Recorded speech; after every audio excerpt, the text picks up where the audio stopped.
guys, maghimo day ta og Christmas tree. Nya ato na siyang gamitan og mga metallic foil.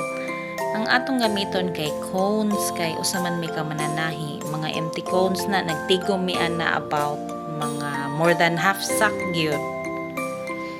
Para maka-build lang yun mi ana o Christmas tree din. Human ato na siyang kawiran og lain-laing mga colors. Dayon, mao na siyang empty, dayon kato siya matoy finish item. Then mag-prepare ta og mga cartoons, ng mga square para na sa taylain niya design. Ana, dayon.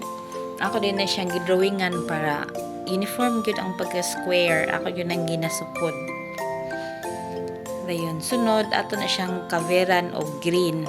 So by the way guys, ang atong gigamit is metallic foil para naman nindot jud siya. Sidlak ba? Nya ang atong squares is green gyud tanan.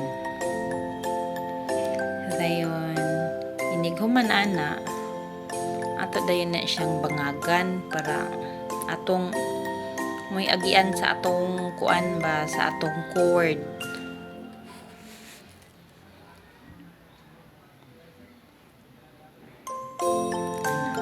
Namo na dayon magtuhog na dayon ta ug ato na siyang gi-assorted then lain.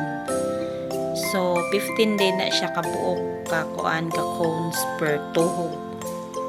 Muna dayon na gisaka dayon sa taas akong manghod, dayon ready na dayon ng atong pyramid.